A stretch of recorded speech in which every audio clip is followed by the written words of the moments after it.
Esperemos que se una Erika.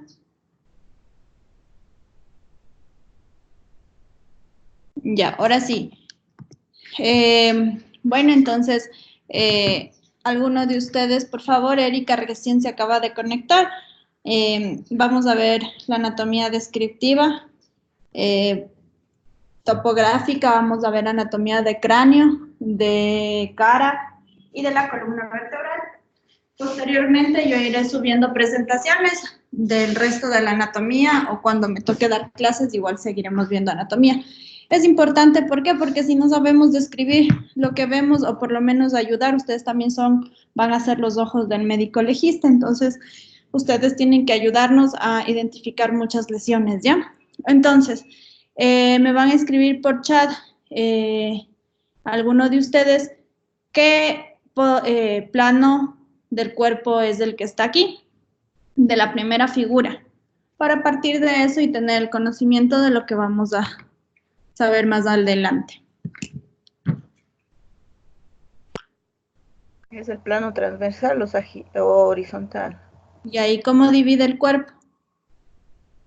En superior e inferior, Ya está. o caudal o distal, o ¿Y el cefálico, rojo? cefálico.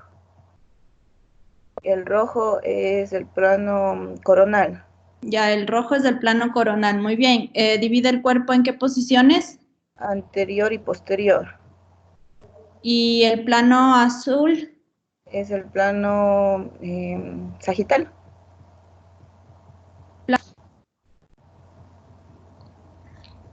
Sagital. ¿Y en qué partes divide el cuerpo? Derecha e izquierda.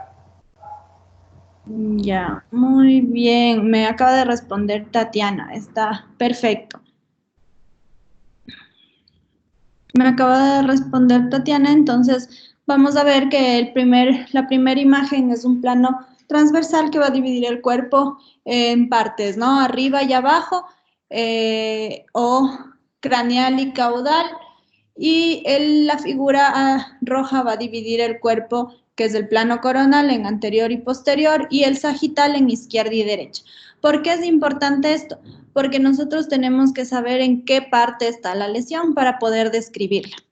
Entonces, ahí tenemos la imagen de lo que les acabo de decir. El cuerpo se divide en estos tres planos, por lo cual las lesiones que nosotros encontraremos a nivel del cuerpo cuando hagamos una autopsia es importante. ¿Por qué? Porque el médico lo va a describir en esos tres planos del cuerpo.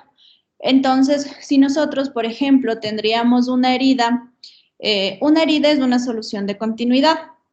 Entonces, si nosotros tendríamos una herida que ingresa a nivel del tórax anterior hacia atrás y nosotros tenemos que describir la dirección, entonces tenemos que ver si una herida, por ejemplo, de arma blanca, va de adelante hacia atrás, de izquierda a derecha o de arriba hacia abajo. Eso nos va a ayudar mucho para luego el médico hacer su informe y ustedes también tienen que percatarse de eso. Entonces nosotros, como ya tenemos dividido el cuerpo por planos, vamos a ver que de acuerdo a los planos el cuerpo se puede dividir en diferentes secciones y tomar diferentes nombres. Por ejemplo, adelante y hacia atrás va a tomar el nombre de ventral o dorsal. En las palmas en las manos y en los pies va a cambiar esto. ¿Por qué? Porque poniéndonos nosotros en posición anatómica, la posición anatómica es en la persona de pie con los ojos hacia adelante y los brazos estirados a los lados y las palmas de las manos mirando hacia el frente y los pies ligeramente separados. Entonces, la posición anatómica es como está esta parte, la mitad de esta parte del cuerpo. Y en posición anatómica nosotros podemos describir la cara palmar, por detrás la cara dorsal de la mano. En el pie, en cambio, la cara dorsal es la parte de aquí y por debajo la planta. Entonces, con los planos describimos anterior, posterior, o en el caso que también podemos utilizar ventral o dorsal, superior e inferior, lateral, y cuando estamos próximos a la cabeza, cerca de la cabeza es craneal, cuando estamos alejados de la cabeza es caudal. Entonces, proximal Proximal no necesariamente ustedes tienen que identificar que no necesariamente tiene que estar en la línea media, sino que proximal, por ejemplo, del codo, la parte proximal es del hombro y la parte distal es la mano. De la rodilla, la parte proximal es del muslo a nivel de la ingle y la parte distal es del pie. ¿Entendido? A ver, aquí no, Andrea, ya voy a ver para aceptarte, ¿ok? No me llega ninguna solicitud tuya. A Hernán, ahorita lo estoy aceptando.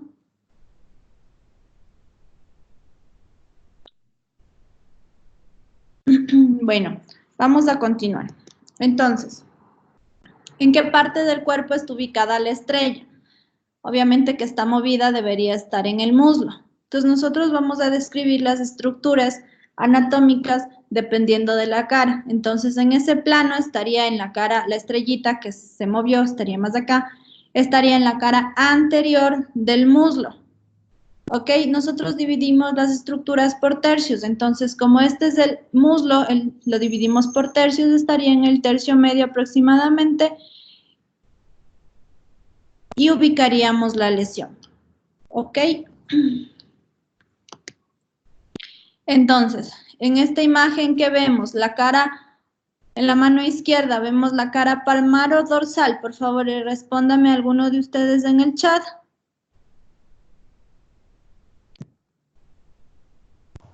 Es la cara palmar. Ajá, es la cara palmar. Muy bien, ¿por qué? Porque ya vimos cómo se puede.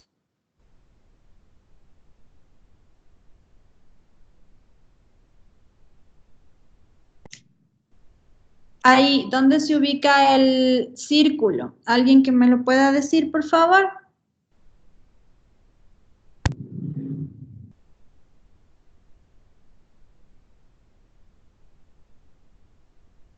No les puedo escuchar. A ver.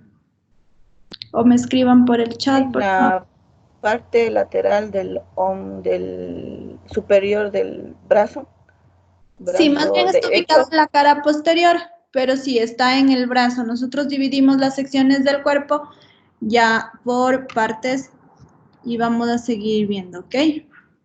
Entonces, el cuerpo puede estar en diferentes posiciones y así nosotros tenemos que describirlo. Cara anterior o parte delantera, ventral, posterior, lateral, posterior, tanto en hombres como en mujeres. Entonces tenemos que ir diferenciando las partes para poder describirlo. Entonces nosotros tenemos dividido el cuerpo en cabeza. En la cabeza tenemos el cráneo, obviamente los huesos del cráneo, los huesos de la cara. Hacia abajo está el tórax, el brazo, el antebrazo y la mano. El tórax anterior, el tórax posterior, el abdomen que se divide en cuadrantes. ¿Por qué nos sirve el abdomen dividido en cuadrantes? Para nosotros determinar qué órgano está detrás de los cuadrantes y clínicamente, bueno, los que hacen clínica, determinar qué patología puede tener el paciente cuando es en vivos, ¿no? Muertos nos sirve para identificar los órganos y la anatomía es muy importante para saber si los órganos están bien o no. Y la región lumbar, en las extremidades inferiores, por delante el muslo, bueno, sí, el muslo, la rodilla, la pierna, el pie. La región glútea que se divide en cuadrantes, nosotros para describir la región glútea hacemos una línea imaginaria en 4 y dividimos el glúteo en cuadrante superexterno, superinterno, inferinterno y superexterno. Entonces vamos a ver las regiones de la cara. Las regiones de la cara, para describir de una mejor manera, está la región frontal, la región ciliar, igual la región ocular, describiendo el párpado inferior, la mejilla, la región geniana, bucal, mentoniana, la nasal. Esto es importante porque aparte nosotros de ver muertos, vemos vivos, entonces nosotros debemos describir muy bien las lesiones, en qué lugar están ubicadas exactamente. Bueno, chicas, bienvenida Karina y Omaira. Estamos viendo anatomía. Yo soy la doctora Diana Álvarez y vamos a seguir viendo la anatomía descriptiva. A dos chicas de ustedes ya las conozco, a dos alumnas ya las conozco. Yo les di clases aquí en Quito, pero esta es online para todos, así que vamos a ver lo que revisamos la vez anterior. Y obviamente ustedes ya deben tener los deberes que les mandé, pero al resto ya les voy a volver a mandar los deberes. A ver, en este lado, en la cara, vamos a ver la región frontal, la región parietal, occipital, temporal, la región de la nuca. Cada parte del cuerpo se divide por secciones y por ende se tienen que describir por secciones. Entonces, es importante porque en la región temporal vamos a ver que posteriormente, porque hoy solo vamos a ver huesos, pero aquí se aloja un músculo que es el músculo temporal. Cuando nosotros hacemos autopsias, si no abrimos, después de abrir el cuero cabelludo, y tenemos que disecar el músculo temporal que justo está detrás de esta parte. ¿Por qué? Porque ahí se enmascaran muchas fracturas o golpes y líneas de fractura o infiltrado hemorrágico. Es importante para saber cómo fue el golpe, ¿no? Y en el cuello también, obviamente, vamos a dividir las partes del cuello en región anterior del cuello, lateral del cuello y posterior del cuello.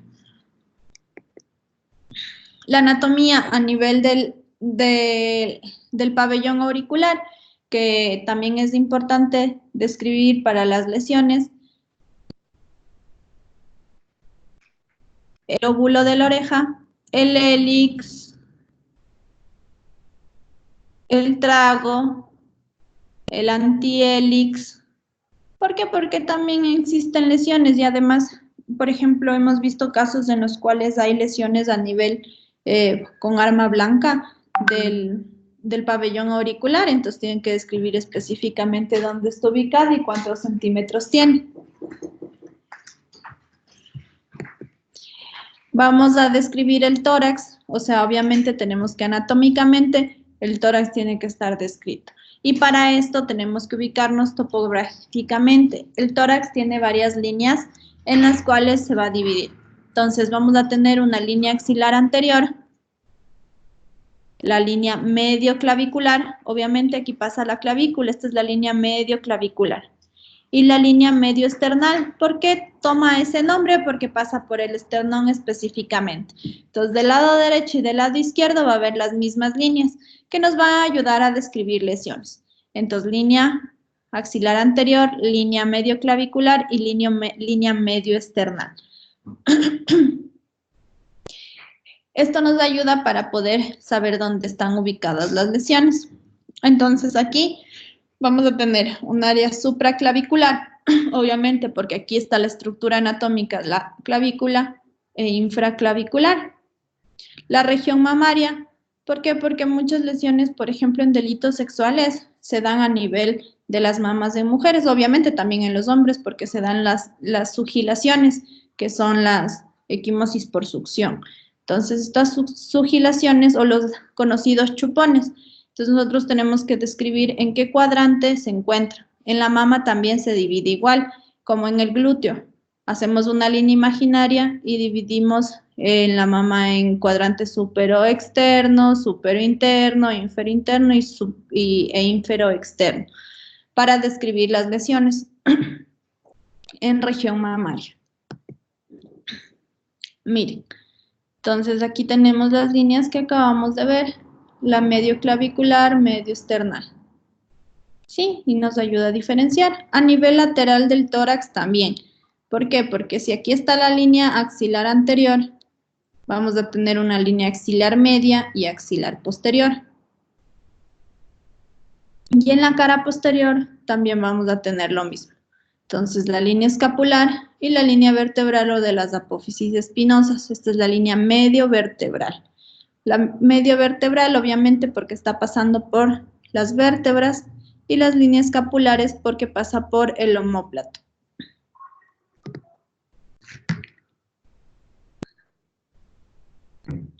A ver. No tengo a nadie, Margarita, no me mandas el link.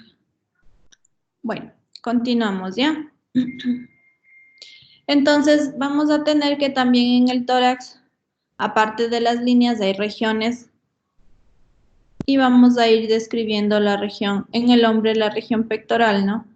La inframamaria y aquí ya vamos a dividir el abdomen. Son zonas importantes en las cuales va a tener para describir las regiones, ¿no? En la parte posterior igual, la línea, esta es la región vertebral, que está la vértebra, la región sacra, la región anal, que es importante en delitos sexuales, la región lumbar, infraescapular, porque aquí está el omóplato, ¿no? Que le da la infraescapular, la interescapular, entre los omóplatos. La región deltoidea. Entonces vamos a llegar a lo que les dije, que vamos a dividir el abdomen en cuadrantes, que nos va a ser de mucha utilidad. Bueno, para en el área clínica, nosotros, por ejemplo, cuando ustedes tienen un dolor en fosa ilíaca derecha, le indica al médico que, bueno, que de dónde es referido el dolor. Por eso es que cuando alguien llega al hospital con dolor en fosa ilíaca derecha, que es la que está aquí, nos sugiere que tiene una apendicitis. Bueno, al igual que nosotros vamos a hacer lo mismo, porque si ponemos lesiones o heridas a nivel de abdomen, tenemos que saber en qué parte del abdomen está ubicado. Entonces, el abdomen se divide de la siguiente manera. Hay las líneas imaginarias que lo van a dividir, que es va a dividir el abdomen por arriba y por abajo las espinas del la espina anterior del ilíaco, de cada uno, derecho e izquierdo, y las líneas medioclaviculares que bajan, ¿verdad? Entonces, vamos a tener 9 cuadrantes que van a estar formados por el hipocondrio derecho, el epigastrio, el hipocondrio izquierdo, flanco derecho, mesogastrio, flanco izquierdo, fosíliaca derecha, hipogastrio y fosíliaca izquierda. Entonces, dependiendo de dónde esté, vamos más o menos a ubicar los órganos. En hipocondrio derecho, ¿qué órgano creen que esté?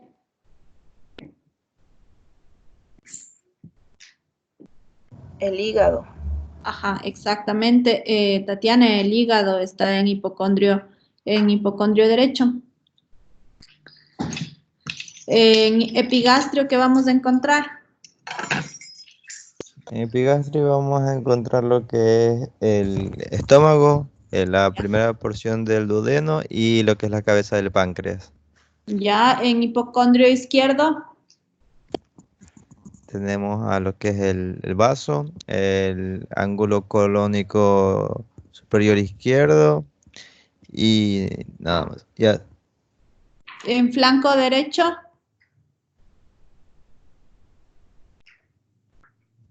¿Alguien sabe qué hay en flanco derecho?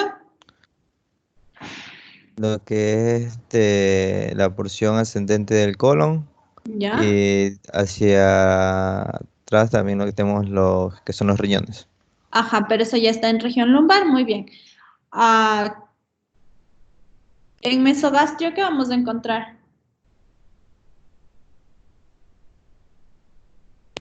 A ver, chicos. Solo está participando Tatiana y Santiago.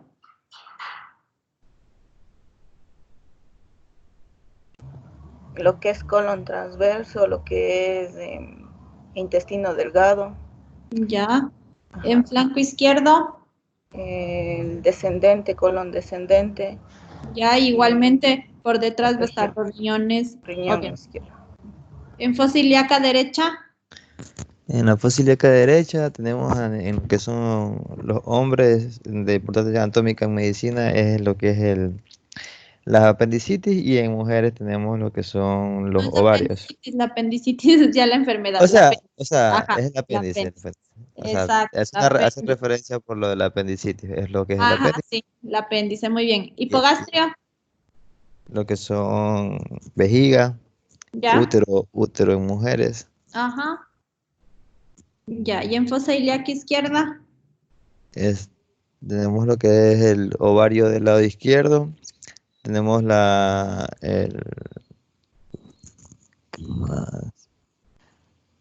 porción de colon tenía. Sí, la porción descendente del colon, el recto que baja justo así y ya para irse atrás, ¿no? Ok, entonces en la parte anterior, como ya vimos, también hay la región deltoidea en la extremidad superior, la región escapular, y vamos hacia la parte posterior o la cara posterior o dorsal del brazo, el codo y el antebrazo. Igual que en la parte anterior, ¿no? Tenemos una región axilar, una región anterior, el pliegue del codo, el antebrazo. Y nosotros, como ya les dije, le dividimos por tercios. El tercio proximal, el tercio medio y el tercio distal de una de las partes de la extremidad. Entonces, si nosotros estamos igual en brazo, pues tiene un tercio proximal, medio y distal. Y así describimos las lesiones. El muslo igual, una porción proximal, media y distal, para poder describir de una mejor manera las lesiones. Entonces, ahí tenemos, aquí está a nivel femoral.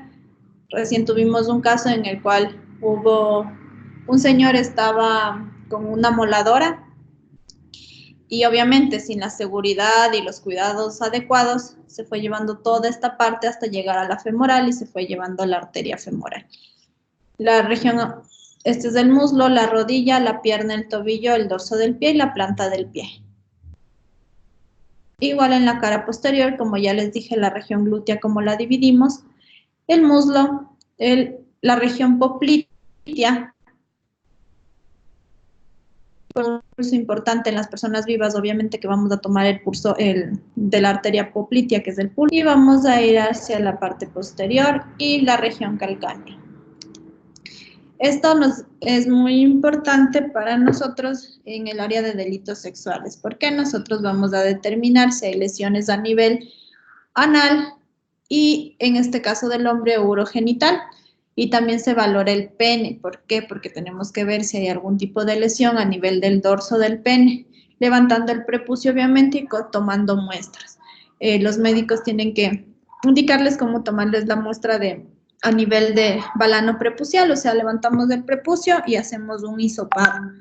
En hombres y en mujeres también valoramos el área genital. Obviamente en los muertos, como hay dilatación, entonces los órganos, el esfínter anal y el vaginal, ya está flácido, no está tónico. Entonces tenemos que valorar si hay lesiones a nivel de área genital. Y vamos a empezar con los huesos. ¿Quién tiene conocimientos de anatomía? Para saber específicamente huesos de cráneo y cara. En este caso, ¿alguno de ustedes, chicos? Sí, mi persona tiene conocimiento de huesos. ¿Cuál es tu nombre? Tatiana. Tatiana. ¿A qué te dedicas? Soy médico. Hola, Tatiana. A ver, ¿y eres médico qué rural? General. Ya. Está bien, entonces vamos a... entonces te vas a aburrir mucho, no, mentira, no. No. Vamos a ver, los huesos del cráneo. Entonces, este es el cráneo y es importante, ¿por qué? Porque el cráneo está formado por 8 huesos impares y por 8 huesos, ¿no? Impares y pares. Los impares son el hueso frontal, el hueso occipital, el etmoides y el esfenoides que están por dentro. Este se le ve el ala del esfenoides. Y los huesos pares, que son el parietal, que está ubicado aquí, y el temporal. Y los huesos de la cara son 14 huesos de la cara que igual están formados, son pares e impares. Los huesos nasales que forman la nariz, el maxilar superior, el hueso malar, el unguis, los cornetes que están por dentro, el palatino, y los impares, el vómer y la mandíbula. La mandíbula es el más grande de los huesos impares y solo ocupa la parte inferior de la cara. Entonces nosotros tenemos una línea imaginaria que va a dividir la bóveda de la base del cráneo.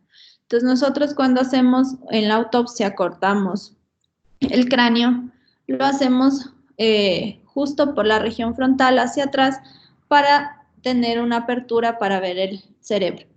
Entonces va a cruzar esta línea imaginaria por la glabela, se va al arco ciliar, o sea, el arco de los ojos, la rama ascendente del malar, la rama horizontal del malar, la apófisis cigomática y la línea imaginaria se une hacia atrás y termina en la protuberancia occipital externa. Y así es como nosotros dividimos la bóveda de la base del cráneo. Y al retirar esto, nosotros vemos hacia adentro los huesos en la parte endocraniana. Entonces, así se va a ver. Vamos a retirar la parte de la base del cráneo y vamos a ver la parte de la bóveda. Entonces, nosotros aquí diferenciamos del hueso frontal, el etmoides, el esfenoides, el parietal, que es este de aquí, perdón, el temporal, el parietal y el occipital. Y vemos los que habíamos dicho que son impares, que es el esfenoides y el etmoides y el esfenoides. Entonces, nosotros cuando vemos la base del cráneo por dentro, vamos a dividirlo en 3 porciones. La porción anterior, o sea, la fosa cerebral anterior, la porción media y la porción posterior. ¿Por qué? Porque cuando hay traumas a nivel de cráneo y fracturas, por ejemplo, en accidentes de tránsito. En accidentes de tránsito hay fracturas a nivel, sea del piso anterior, medio o posterior. Y así, obviamente, si vemos algún hallazgo importante en cada uno de los huesos. Por lo general, cuando hay un impacto del lado derecho, se fractura esfenoides, porque es el área más sensible, y se va hacia el otro lado. Literal, es una fractura que pasa a nivel de todo el piso medio de la bóveda del cráneo. Nosotros, para describir el cráneo, vemos, esta es la vista desde arriba, ¿no? De la bóveda, que está el frontal, parietal y el occipital, en el cual vamos a encontrar las suturas. Estas son suturas y también hay fracturas que son fracturas suturales. ¿Por qué? Porque estas fracturas se van por las suturas del cráneo.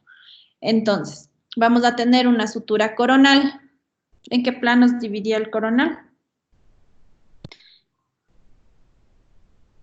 ¿Aló? Delante y atrás. Ajá. Entonces vamos a tener esta sutura va a tener el nombre de coronal, que va a unir el hueso frontal con el parietal. Y vamos a tener la sutura sagital, que obviamente dividía en izquierda y derecha, que va a estar entre los dos parietales. Y la sutura lamboidea, que está acá atrás, que va a estar entre el parietal y el occipital. Entonces, sutura coronal, sutura sagital, sutura lamboidea. Y vamos a tener que la unión entre el frontal, entre las suturas, ¿no? La sutura coronal y la sutura sagital se va a llamar bregma. Nosotros también hacemos autopsias de niños en recién nacidos.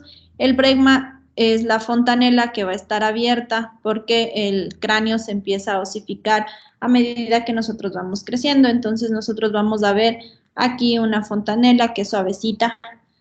Cuando está dilatado, obviamente, hay alguna patología a nivel en el niño, ¿no?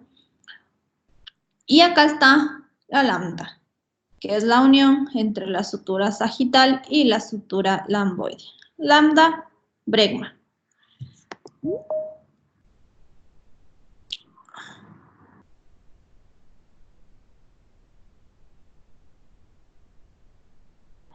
Ya, nosotros vemos aquí, en cambio, endocranialmente, igual, el frontal, parietal, occipital. Estas son unas fositas por las granulaciones aracnoideas. Y en cambio vamos a tener en la parte que va a unir la línea de unión entre el frontal, parietal, temporal y el esfenoides, este es el esfenoide, se llama terium. Y asterium es la unión entre temporal, parietal y occipital, de las suturas, obviamente, ¿no? Entonces, bregma, lambda, terium y asterium. Entonces, aquí tenemos otra de las imágenes. En antropología van a ver los puntos craniométricos que les va a ayudar a determinar si es un hombre o es una mujer. Pero eso ya verán en antropología. Ya, entonces el esqueleto de la cabeza se divide en dos partes, cráneo y cara. El cráneo es la caja ósea que contiene el encéfalo y se distingue en una porción superior bóveda y una porción inferior plana denominada base. La cara es un macizo óseo suspendido en la mitad anterior de la base del cráneo. Les pongo imágenes de todos los ángulos para que ustedes puedan ver que los huesos están unidos entre sí y forman las diferentes cavidades de la cara, la cavidad orbitaria, la nasal y obviamente la bucal. Y está determinado por los diferentes huesos que vamos a ver el día de hoy. Este es un área lateral para que se vayan familiarizando con los huesos, los que no tienen conocimientos anatómicos y bueno, ya y para recordarles a quienes ya hayan y que hayan visto anatomía. Entonces, vamos a ver el frontal. Está dividida en dos partes, ¿no? Una vertical, que es la escama del frontal, y una parte horizontal. Esta es la escama del frontal, y esta es la parte horizontal, que está formada, va a formar la parte orbitonasal, las órbitas, el techo de la órbita, y la parte del hueso frontal, nasal.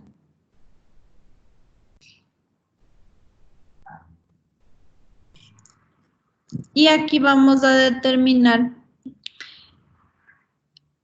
que el techo de la órbita luego se va a unir con la apófisis del cigomático para formar la parte lateral de la órbita, los huesos nasales que van a formar la parte interna de la órbita.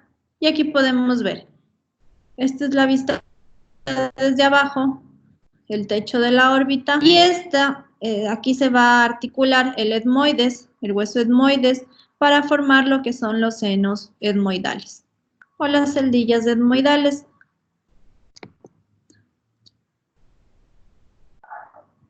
El etmoides está situado en la parte inferior, en la porción orbitonasal del hueso frontal.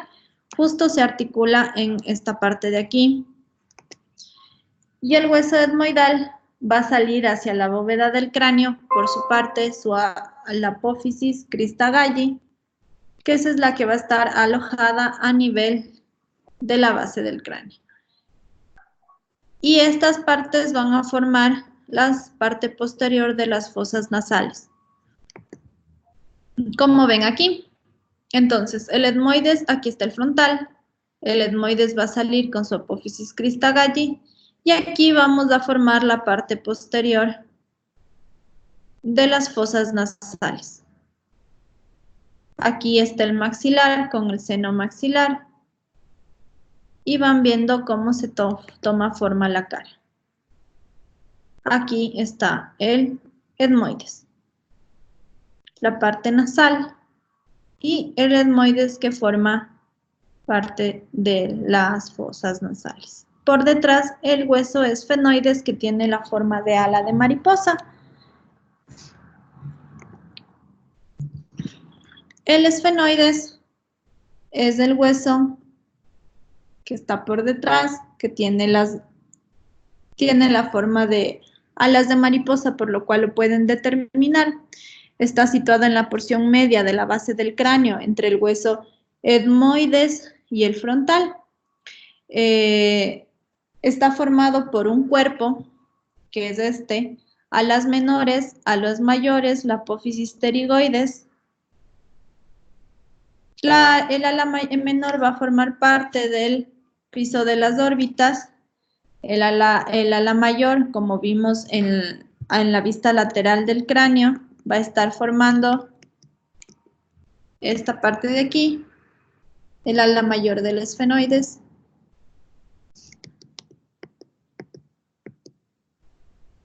Y todos estos se van a articular. ¿Por qué es importante desde la vista superior de la base del cráneo? Como ven aquí, el esfenoides. El esfenoides aloja a la hipófisis, que es que va a secretar hormonas para el ser humano, ¿no? Entonces es muy importante a este nivel. Cada uno de estos huesos luego articulándose va a permitir el paso de los pares craneales. ¿Cuáles son los pares craneales, chicas? Y chicos, ¿saben cuáles son los 12 pares craneales? ¿Aló? ¿Hay alguien ahí?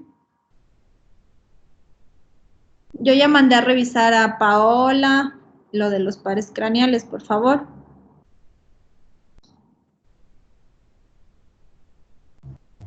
Son conjuntos de nervios y los cuales se dividen. ¿Están formando? Los cuales en la parte del rostro hay varios pares craneales. Ya, ¿y cuáles son estos pares craneales? Son 12, ¿me puedes decir cuáles son, Tatiana, por favor? Algunos, lo que me recuerdo. Está el trigémino, el maxilares, el facial,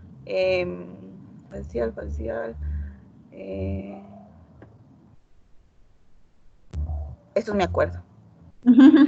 Trigémino, maxilar facial y algunos más. Bueno, chicos, la primera tarea de todos, o sea, me mandan un debercito, no en computadora porque eso es muy fácil.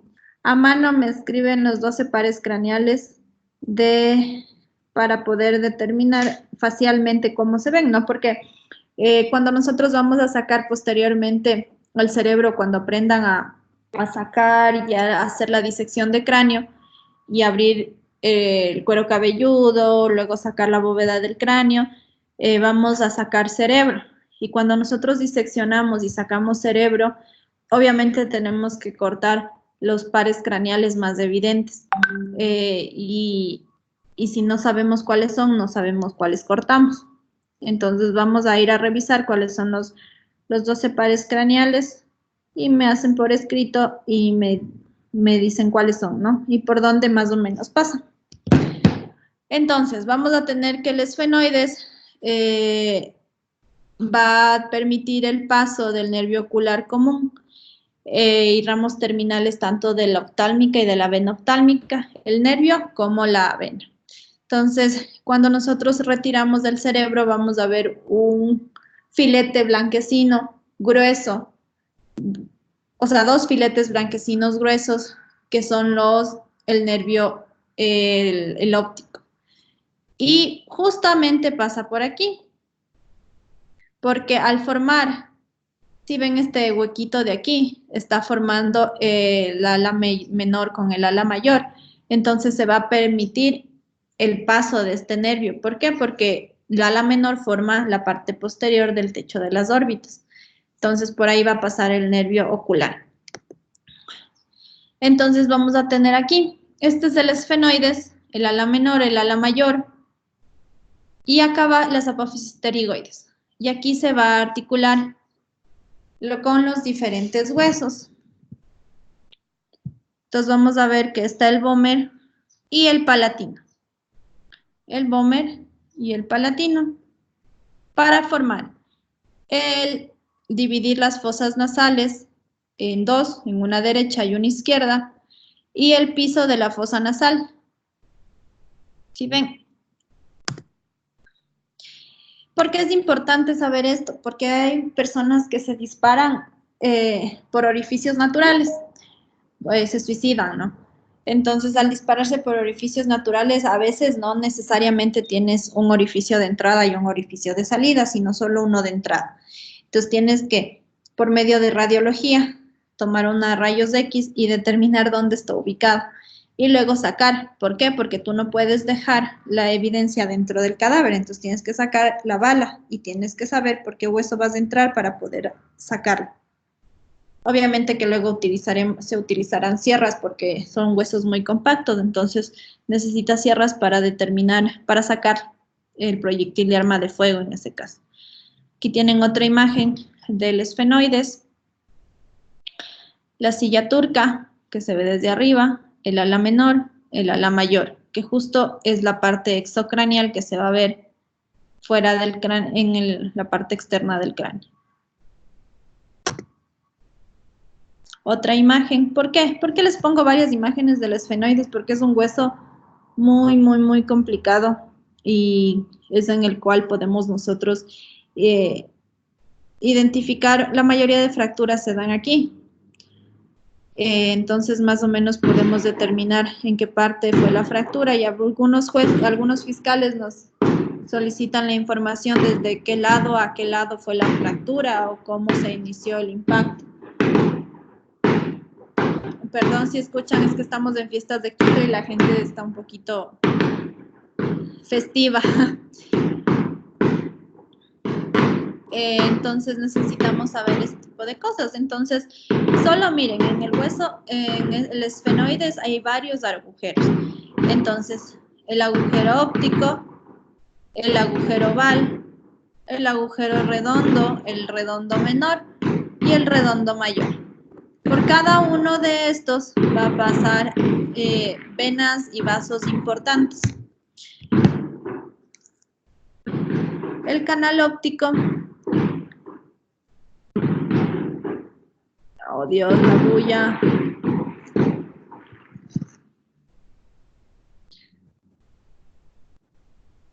Bueno, los orificios que son de adelante hacia atrás por el agujero redondo.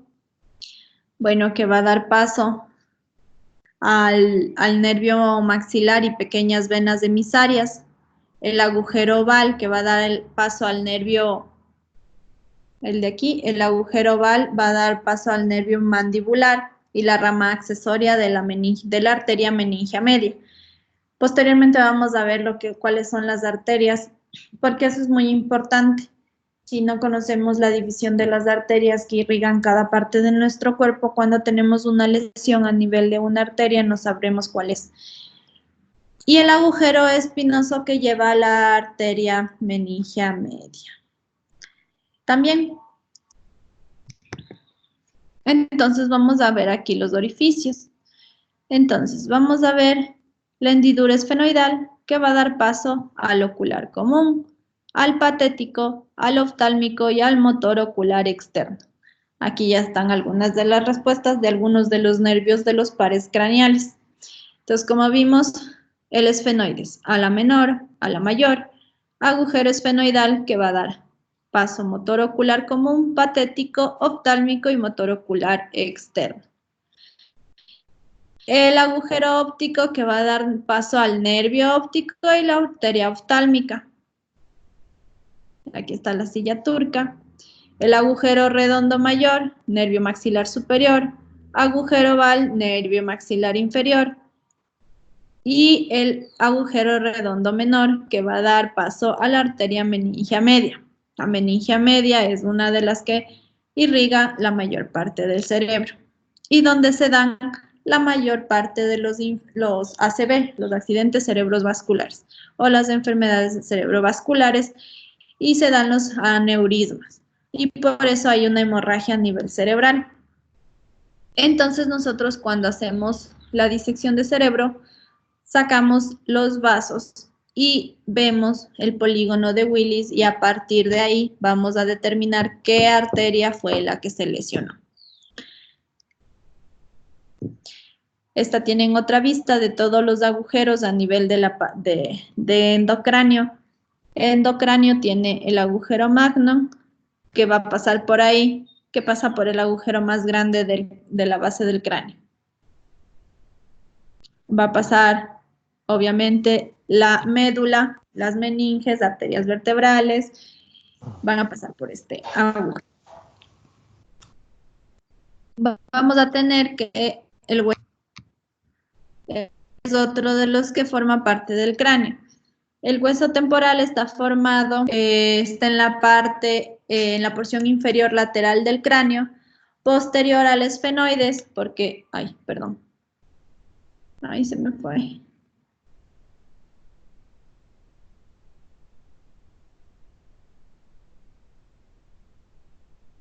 Ya.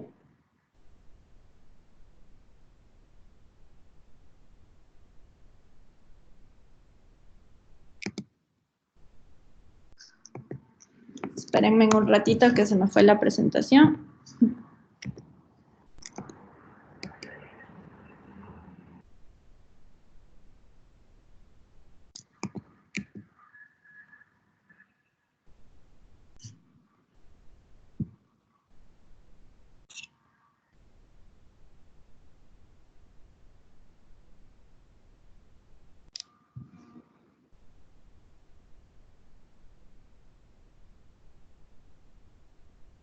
Espérenme un segundito. A ver, Fernando recién se está incorporando.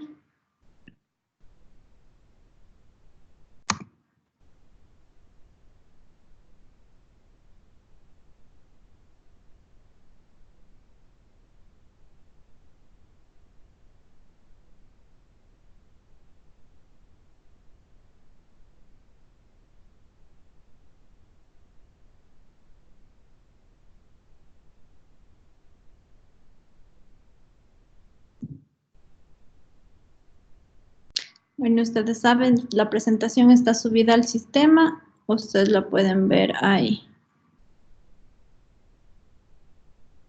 Bueno, problemas técnicos, chicos. Espérenme un ratito ya.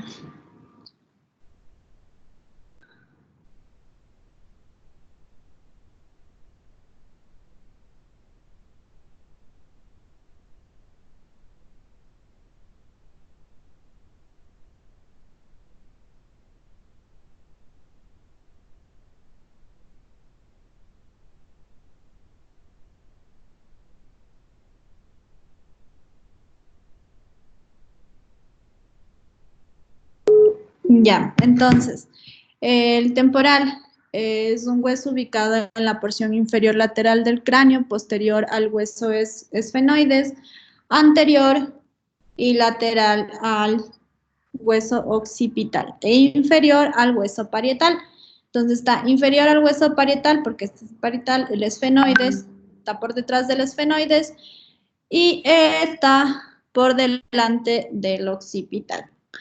Está formado por tres porciones: la escama del temporal, la porción petrosa, que está hacia atrás, y la porción mastoidea. Aquí nosotros podemos, está dada la vuelta, ¿no? Aquí podemos ver el agujero auditivo, la apófisis cigomática, y esta es la porción mastoidea. Cuando ustedes van por detrás de las orejas, se van a topar esta parte que es la porción mastoidea, la apófisis mastoidea del temporal. Y hacia adelante, obviamente, que aquí está el pabellón auricular y está el conducto auditivo externo. La porción mastoidea presenta tres rugosidades importantes que dan la inserción al vientre del músculo occipital.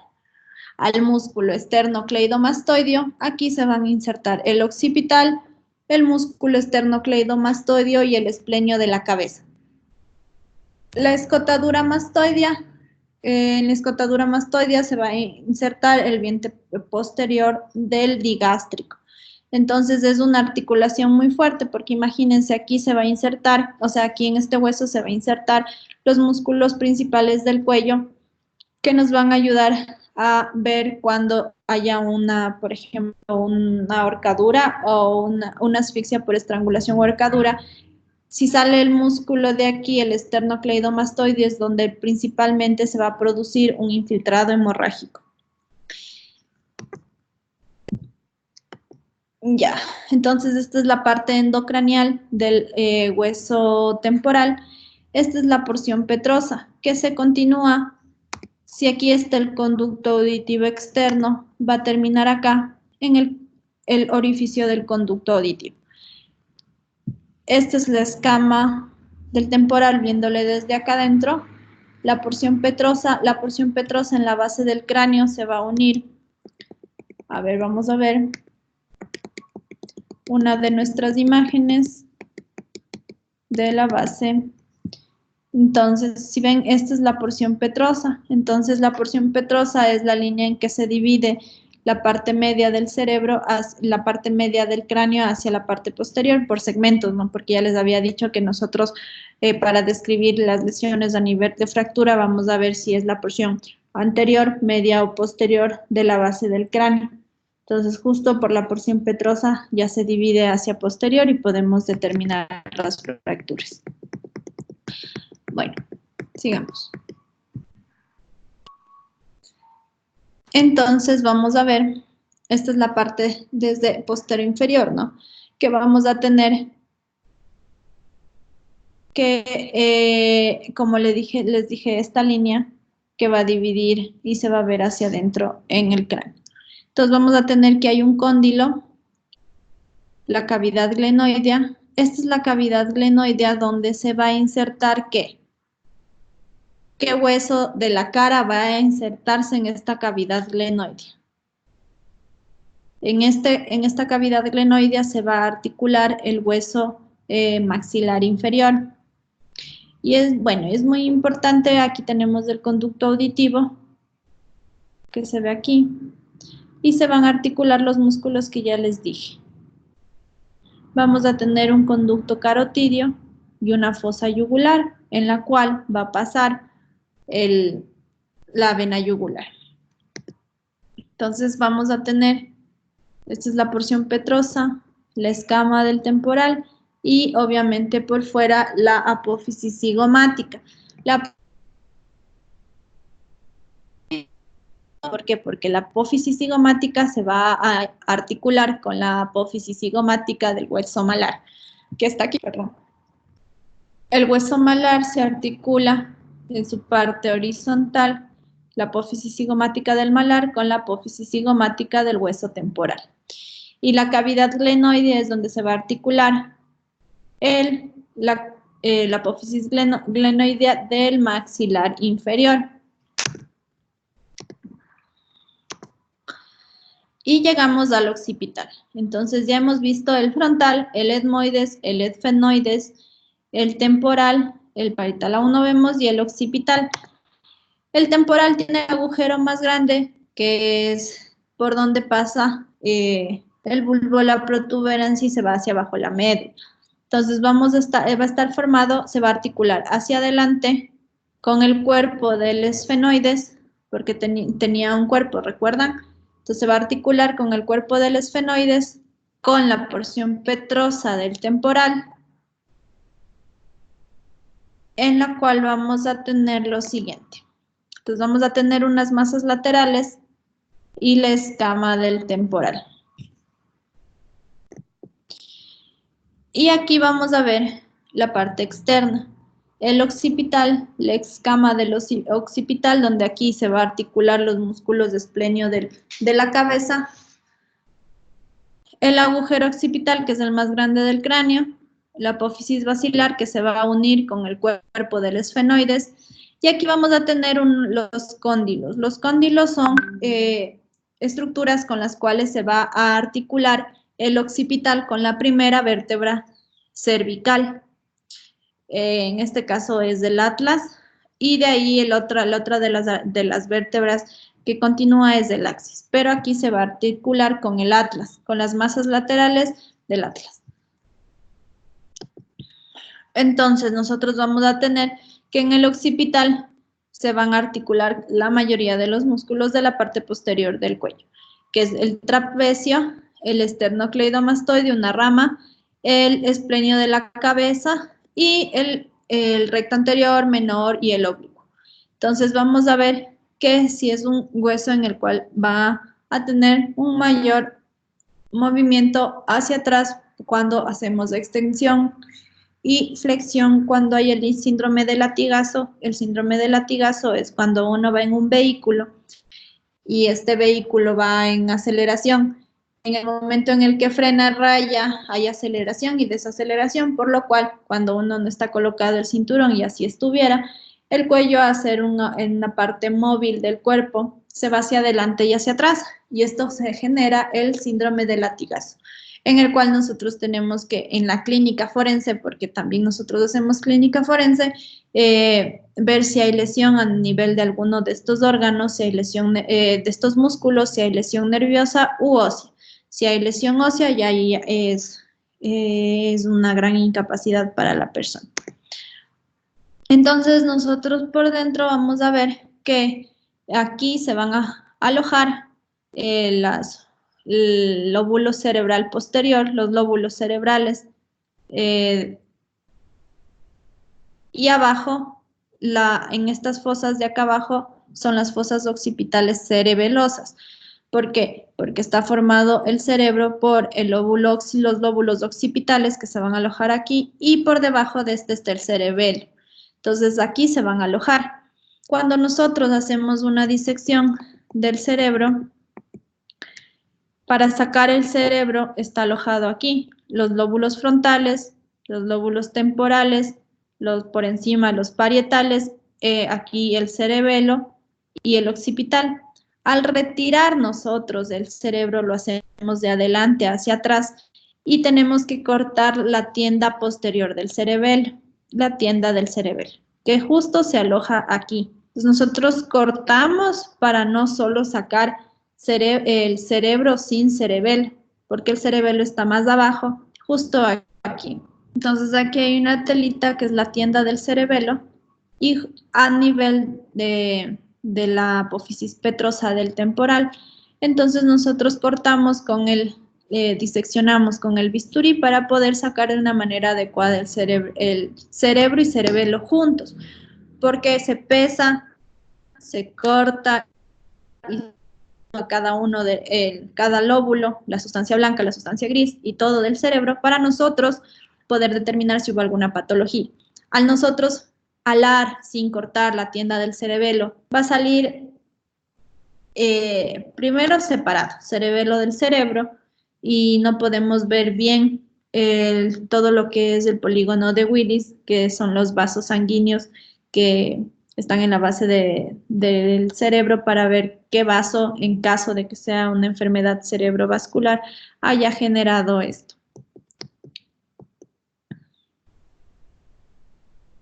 Ahora vamos al parietal. El parietal, como lo ven, es un hueso plano ubicado en la parte lateral del cráneo. Entonces tienen bordes laterales. Es un hueso plano cuadrangular situado a cada lado de la línea media en una porción superolateral del cráneo. Obviamente está por detrás del frontal y por delante del occipital y por encima del esfenoides y del temporal. Aquí se van a insertar unas fibras del músculo temporal que van a ir hasta acá arriba. Por eso es que les digo que se enmascaran fracturas cuando no se diseca el músculo temporal, que se baja desde la región parietal hacia el temporal. Es importante, como ya les dije, para determinar infiltrados hemorrágicos y fracturas, porque está muy encapsulado el músculo temporal, y cuando nosotros disecamos de una manera adecuada el músculo temporal podemos identificar fracturas lineales, porque hay diferentes tipos de fractura, pero en este caso fracturas lineales, ¿ok?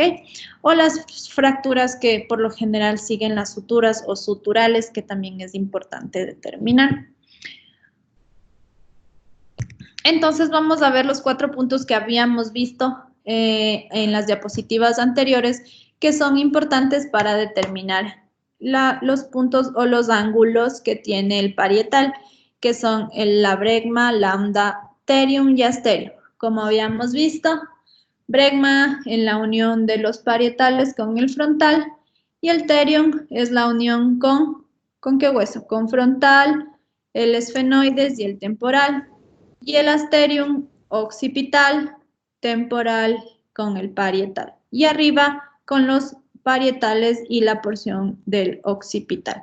Entonces va a tener 4 puntos importantes que son brecma, lambda, pterium y asterium. Eso es importante porque luego les van a preguntar en antropología los puntos craniométricos en los cuales está el pterium y el asterium. Y aquí nosotros ubicamos los huesos también en posición anatómica. Por ejemplo, ¿cómo sabemos que un hueso temporal y que un hueso parietal es derecho o izquierdo? ¿Por qué? Porque nos va a ubicar esta arborización que ven dentro del cráneo. Esta arborización es de la arteria meningia media. Entonces, el inicio de la arborización empieza hacia adelante, entonces así sabremos si el hueso es derecho o izquierdo. ¿Sí ven? Entonces aquí empieza la arborización de la arteria meningia media. Y así tenemos que los huesos, hemos visto los huesos del cráneo, tanto frontal, parietal, esfenoides, el temporal, el etmoides que está por detrás en las imágenes anteriores. Por eso les he puesto varias imágenes para que ubiquen y se ubiquen espacialmente donde están todos los huesos, ¿ok? Porque si no es re complicado, re complicado, porque anatomía de cráneo es la parte más difícil por lo que tiene tantos orificios y por donde pasan nervios importantes y vasos y todo este tipo de cosas. Entonces ahora vamos a ver los huesos de la cara. En los huesos de la cara, como ya les dije, los huesos nasales, el maxilar superior, que se une al otro maxilar superior del otro lado, el malar y la mandíbula, que son los que vemos por fuera. Y por dentro va a estar el hueso lagrimal, el palatino, que está por detrás, el vómer y los cornetes. Por eso cuando hay una fractura a nivel de nariz, porque se fractura por lo general los huesos nasales. Pero aquí hay un cartílago que forma la nariz. Entonces, si no se corrige en la parte cartilaginosa y ósea en conjunto, se va a volver a desviar, porque si solo corregimos la parte ósea, el cartílago tiende a llevar hacia el desvío nasal. Aquí tienen la órbita. La órbita está formada por el hueso frontal, por la cara orbitaria del hueso frontal, la cara orbitaria del ala menor del esfenoides, el ala mayor del esfenoides, el cigomático, el malar, el hueso lacrimal y el etmoides. Entonces, imagínense cuando hay una fractura a nivel de base de cráneo, es común que el ojo esté desviado, el globo ocular. Cuando hay una fractura a nivel del esfenoides, o sea, en todo piso medio de base de cráneo, el problema es que se fractura lo que sujeta el globo ocular, por eso hay desviación del globo ocular. O también cuando hay fractura de temporal, como el temporal está el conducto auditivo externo, hay otorragia. Entonces, cuando ustedes ven otorragia, o sea, salida de sangre por el conducto auditivo en un cadáver, es porque debe haber algún problema dentro. Y si no es, y debe haber una fractura de piso medio, de base de cráneo. Y cuando el globo ocular está desviado, pues hay alguna fractura, tanto en huesos de cara como en huesos de cráneo. En este caso, hemos visto en los cuales el globo ocular está totalmente salido hacia atrás y es porque hay una fractura de etmoides, de esfenoides y obviamente de cara. Miren, chicos, con lo que les decía, al parietal lo ubicamos desde el inicio, donde está el inicio de la arborización para la arteria meningia media. Este es otro corte en el cual vemos el frontal.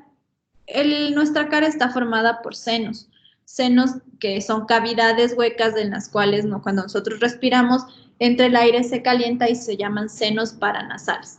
Los senos paranasales están tanto en el frontal, el etmoides, el esfenoides, el frontal, el etmoides, el maxilar superior, que pese a que es un hueso muy grande, tiene una cavidad también importante para esto.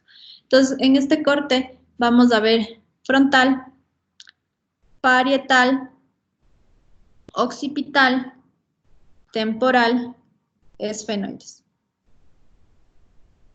¿Sí?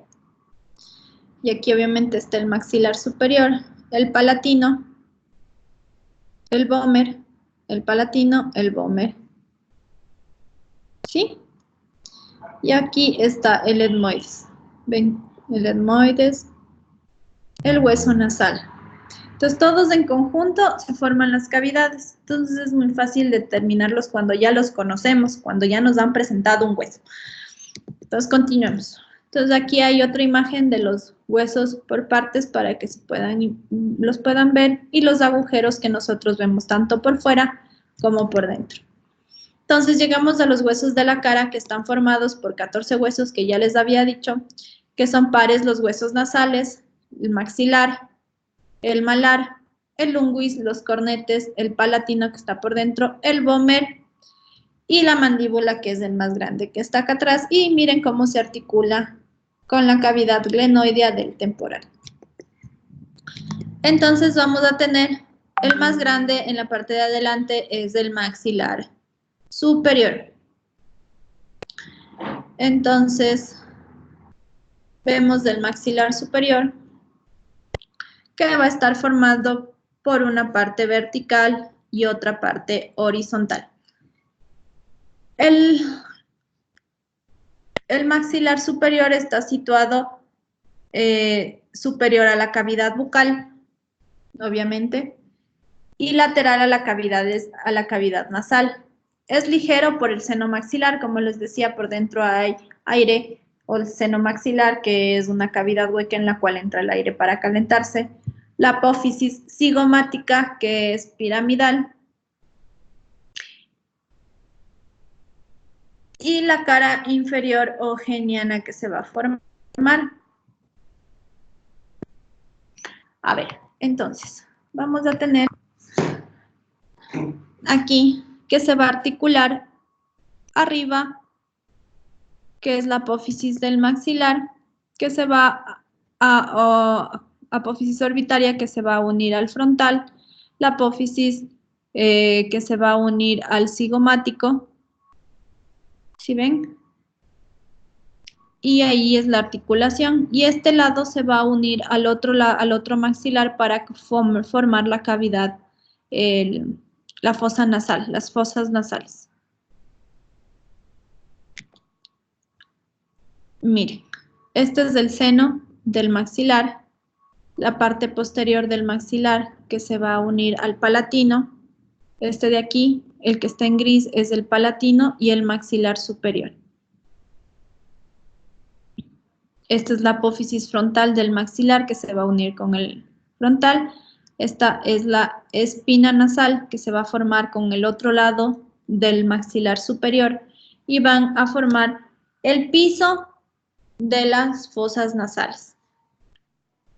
Y el palatino también va a formar parte del piso de las fosas nasales. Y el vómer es el que se va a articular y va a dividir en una fosa nasal izquierda y derecha. Entonces aquí nosotros tenemos las eminencias alveolares donde se van a insertar los dientes, ¿no? De cada lado, los incisivos centrales, laterales, el canino, los premolares, los molares.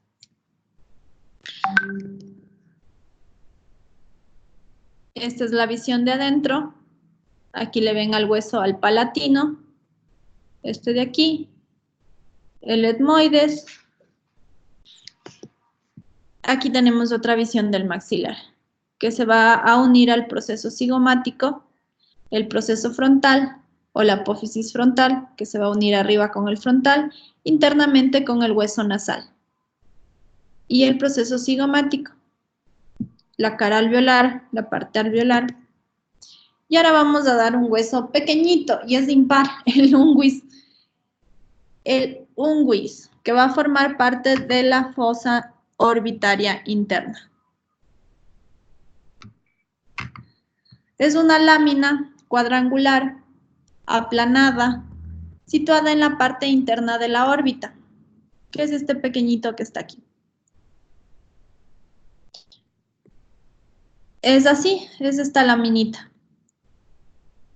Está situada en la parte media de la órbita, inmediatamente posterior a la apófisis frontal del maxilar. Si le ven, justo aquí está el unguido lacrimal, que está por detrás del proceso frontal del maxilar superior, formando la órbita, ¿no? Entonces, si les pregunto de qué huesos está formada la órbita, entonces aquí está muy claro, tenemos el frontal, el cigomático, el esfenoides, tanto con su ala mayor como con su ala menor, el etmoides, el unguis, la parte del maxilar superior, y el cigomático malar, que ya les dije. Entonces, no es que solo está formado por un solo hueso, por eso es la anatomía del cráneo es tan complicada, porque imagínense que el señor se introduce la bala por el orificio bucal, pero como cuando uno se suicida, el disparo o va de frente o para arriba. Si va para arriba, se alojaría en cualquiera de los huesos internos, tanto etmoides, esfenoides. Para poder obtener el hueso tenemos que, el proyectil, tenemos que cortar un hueso específico y ayudarle al médico a ver en qué parte está ubicado. Entonces, ustedes son muy importantes para nosotros porque son nuestros ojos, o sea, nosotros cuando entramos a una autopsia, independientemente si tenemos ayuda, porque aquí en Quito hay los chicos de la Cruz Roja que nos ayudan o los posgradistas de medicina forense, el equipo lo formamos ustedes y nosotros, o sea, el médico y los técnicos de autopsia. ¿Por qué? Porque lo que yo no veo, ve él, y 4 ojos ven mucho mejor. Entonces, si yo veo algo y con su experiencia van a ir adquiriendo experiencia, van a decirme, Doc, aquí hay fractura. Algunas fracturas son casi imperceptibles, son lineales, pequeñitas, entonces ustedes al retirar las meninges del cráneo nos ayudan a ver, nos ayudan, o sea, ustedes son de mucha ayuda para nosotros, somos un equipo importante para identificar lesiones y determinar las causas de muerte, pero en conjunto. Si ustedes no saben anatomía, es poco probable que me puedan ayudar a ver una lesión. Y estos solo son los huesos, pero después vamos a ver arterias y los órganos. Entonces, si ustedes no saben qué órgano están cortando y en qué dirección está ubicada, entonces no me pueden ayudar. Entonces, anatómicamente tienen que saber cómo están conformados cada uno de los órganos para que tanto ustedes como yo formar un conjunto y poder determinar las lesiones. Entonces, ahí está. Ahí vamos a ver el palatino. Si le ven, en estas imágenes es muy, muy, muy importante. ¿Por qué? Porque esto lo tenemos que hacer gráfico. Luego ustedes van a ir a ver esto en el cadáver. Entonces, el palatino es una lámina ósea delgada e irregular, situada posterior al maxilar superior. La lámina está formada por una lámina horizontal, que es esta, y una lámina vertical o perpendicular. La lámina horizontal, la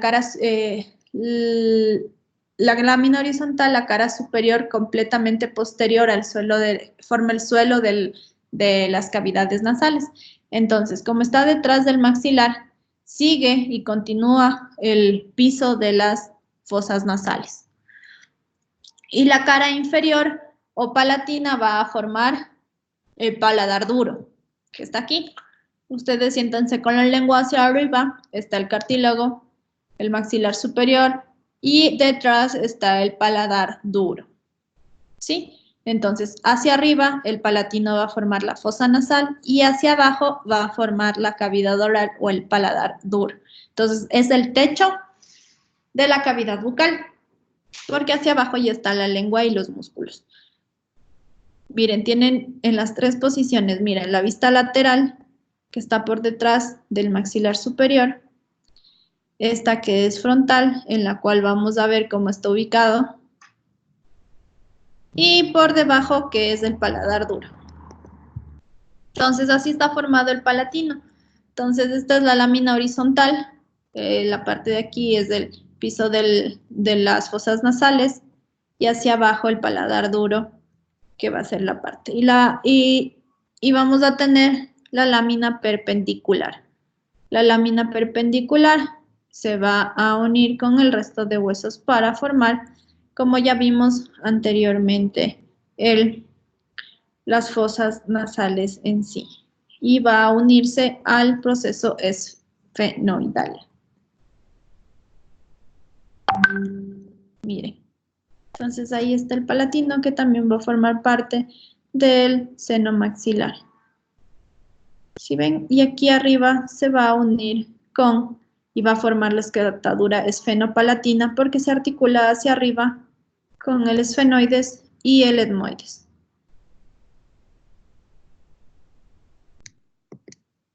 Ahora vamos a tener el hueso frontal. El hueso frontal está situado a los lados de la línea media, entre las apófisis frontales del maxilar e inmediatamente inferior al borde del hueso frontal. Entonces, son pares porque se unen de lado y lado. En la línea media se une con el borde medio del otro hueso nasal.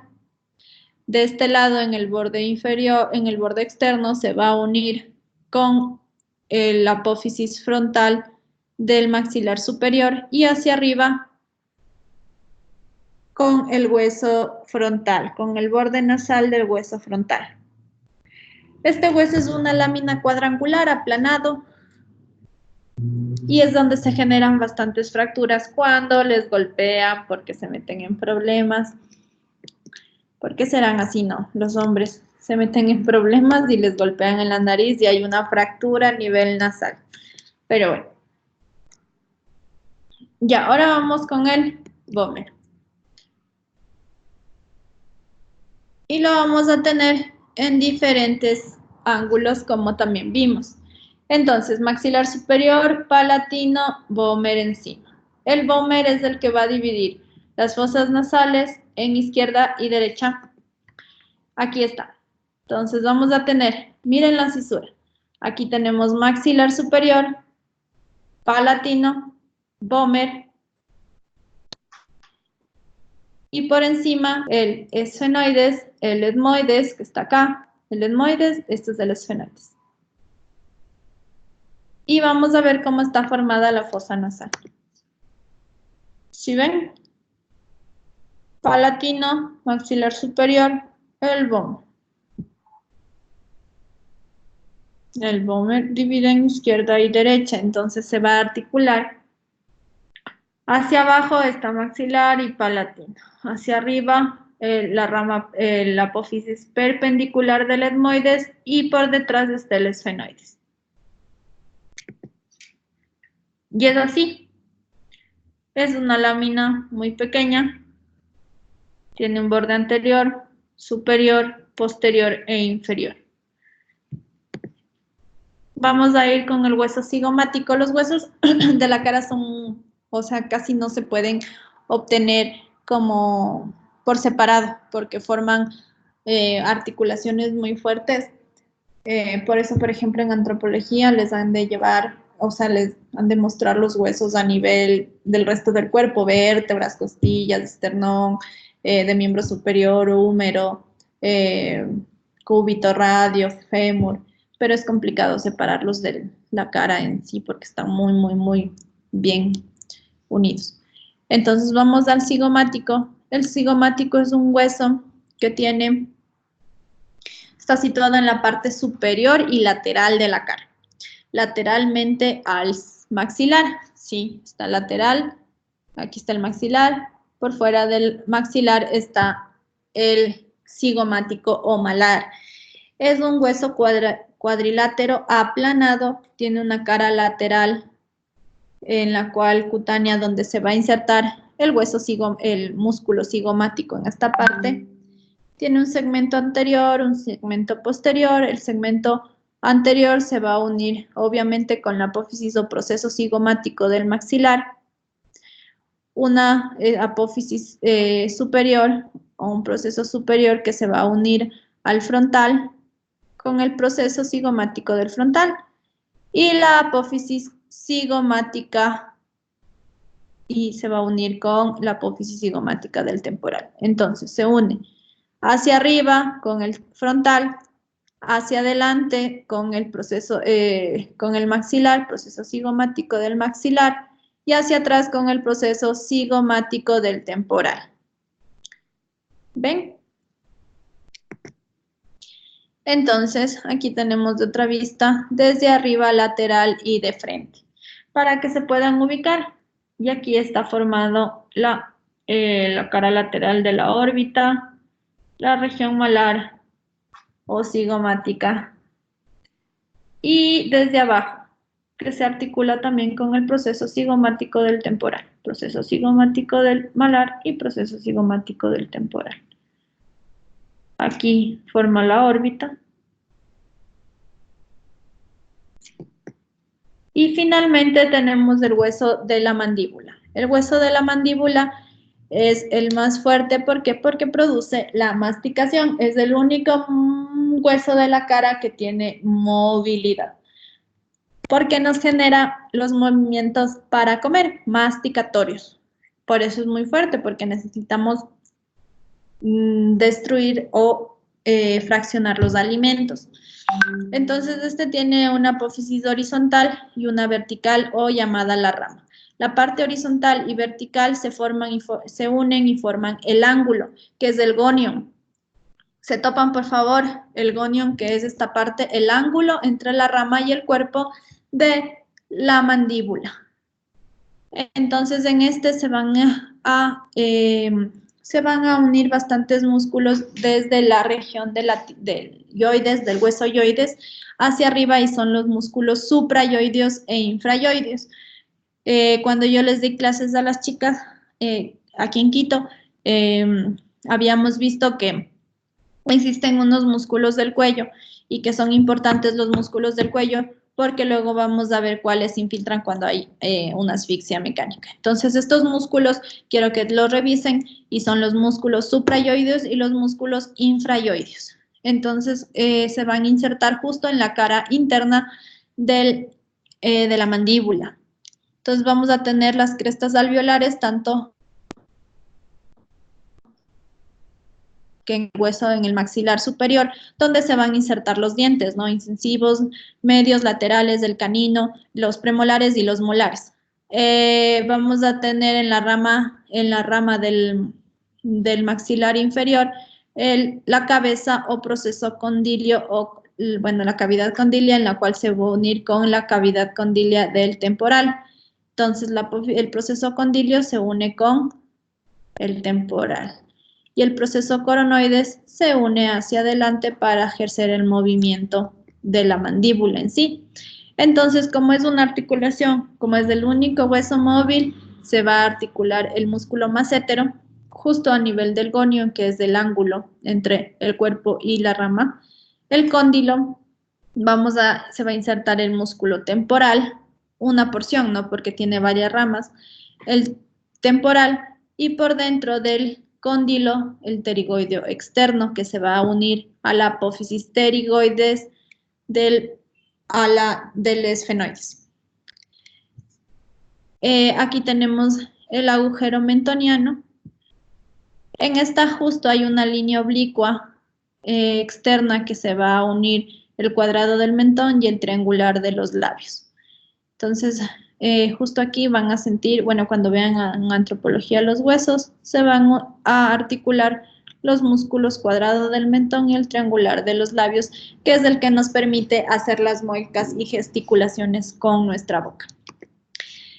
Por dentro vamos a tener justamente, aquí se va a dividir como afuera en una línea que se llama línea mieloioidea.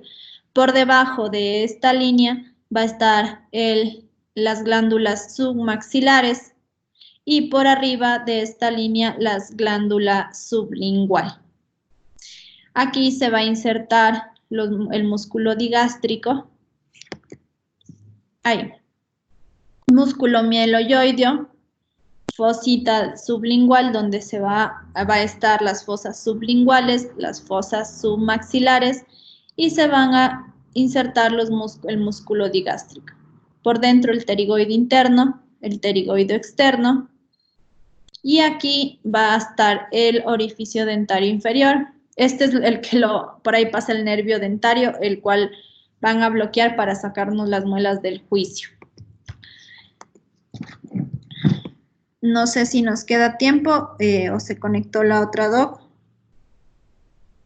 para ver si sigo avanzando o dejamos ahí la clase.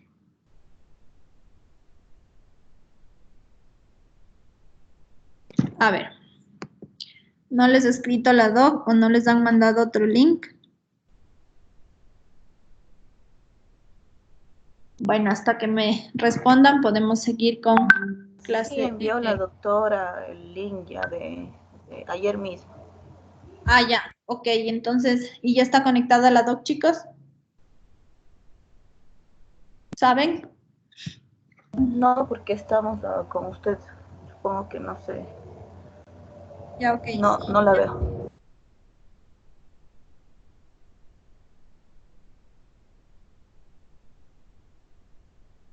Ya, ok.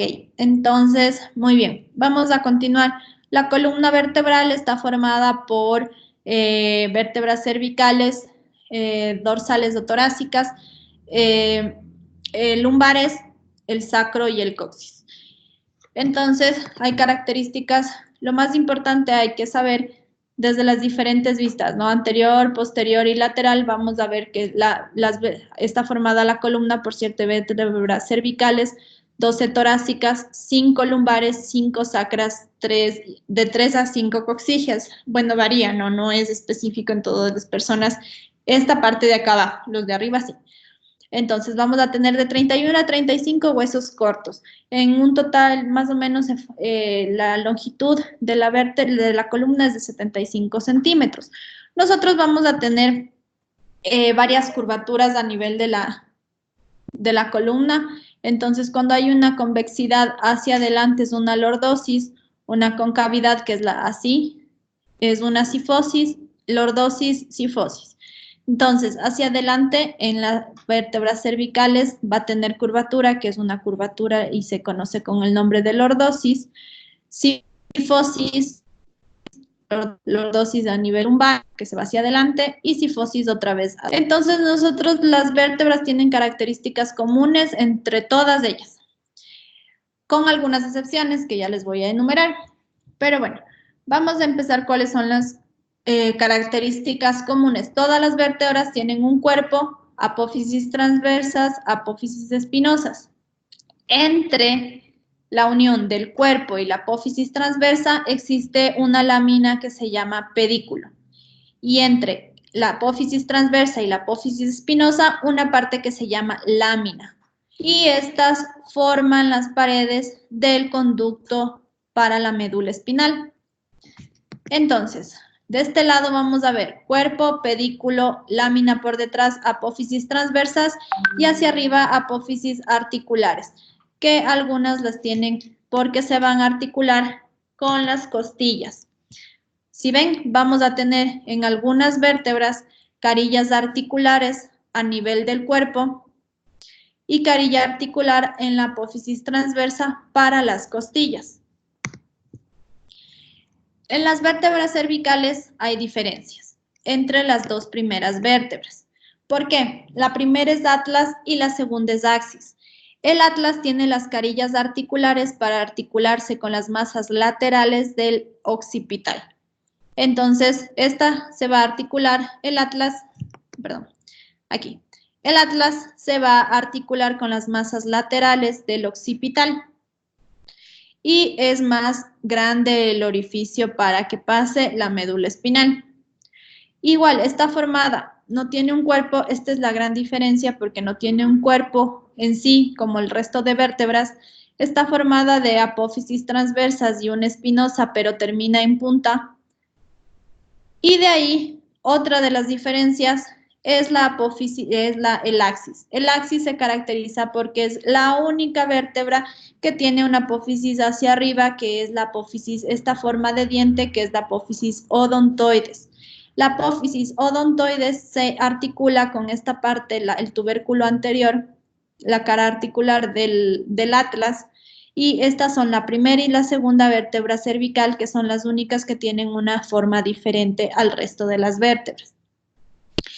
Esta tiene las masas laterales o carillas articulares para articularse con la parte posterior o inferior del atlas y es una apófisis bitubercular, la apófisis espinosa, que de ahí van las diferentes características de la columna. Entonces, está el atlas, el axis, que lo diferencian por la apófisis odontoides, que se articula en la parte, en la carilla articular del atlas, y también tiene un orificio grande. De ahí en adelante, todas las vértebras cervicales tienen las mismas características comunes anteriores que les dije. O sea, tienen un cuerpo, un pedículo, una lámina, una apófisis transversa y una apófisis espinosa. Pero la apófisis espinosa va a ser bitubercular, va a terminar así, en dos patitas hacia afuera, las apófisis espinosas, que esa es la característica de las cervicales. Estos huesos sí van a ver con antropología y van a poder determinar y diferenciar las vértebras. Entonces, cuando son bitubercular, cervicales, pero tienen las mismas características que las anteriores, que todas las vértebras. Y van a poder diferenciar el atlas y el axis. En las vértebras torácicas y lumbares. Esta es una vértebra torácica y esta es una vértebra lumbar. ¿Cuál es la diferencia? La diferencia es que el cuerpo de la vértebra torácica no es tan voluminoso como el de la vértebra lumbar. ¿Sí ven la diferencia? Otra de las diferencias es que las lumbares, las torácicas, tienen carillas articulares en el cuerpo de la vértebra. ¿Por qué? Porque se van a articular con las costillas. Entonces, hay características entre las vértebras que tienen la mitad de una carilla articular para articularse aquí una costilla, entre vértebra y vértebra. Y otras, la primera dorsal, que es la que va a tener la carilla completa, una carilla articular completa para la costilla. Pero de ahí las otras tienen media carilla articular para las costillas y que en la apófisis transversa van a tener una carilla articular para la costilla. En cambio, las lumbares no tienen carilla articular en el cuerpo y tampoco tiene carilla articular en la apófisis transversa. Otra de las diferencias es que la torácica tiene una apófisis espinosa larga y hacia abajo. Se dirige hacia abajo, oblicuo hacia abajo. En cambio, la de la lumbar es cuadrangular y horizontal. ¿Sí ven la diferencia entre una y entre otra? Entonces, carillas articulares y la apófisis espinosa más bien hacia abajo, vertical y hacia abajo. Y aquí el cuerpo es más voluminoso y la apófisis espinosa es más cuadrangular y horizontal. Si ven, se articula así. Por aquí pasan los nervios los nervios espinales entre el agujero de conjunción que se forma entre los pedículos y las láminas. Y aquí se articula la vértebra, la costilla. Entonces, van a ver que las cervicales son bitubercular, ¿sí? Las apófisis espinosa de las dorsales o torácicas son oblicuas hacia abajo, o sea, son verticales y alargadas, y estas son horizontales y transversas. El sacro es una fusión de vértebras en las cuales va a estar fusionándose las 5 vértebras o a veces 3, por eso es que varía el número. Entonces vamos a tener los orificios sacros anteriores, por lo que salen los nervios sacros, se van a fusionar, si ven 1, 2, 3, 4 fusiones. Y los orificios sacros posteriores y el agujero de la médula espinal. Va a tener una cara lateral, que es una carilla articular, que se va a articular con el hueso ilíaco.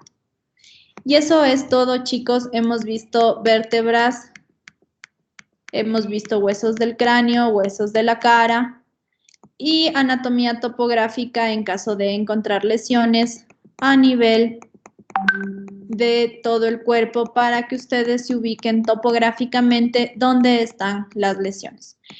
Espero que les haya servido de mucho recordar la anatomía Y de los que no conocían la anatomía, pues diferenciar cuáles son los huesos que conforman tanto cráneo y cara. Estaremos viendo el resto de la anatomía posteriormente. Y si no, yo subiré videos grabados para que ustedes vayan viendo la anatomía. Como deber, ustedes tienen que revisar los pares craneales, porque ya que vamos viendo los orificios por donde salen, vamos a ver los pares craneales. Y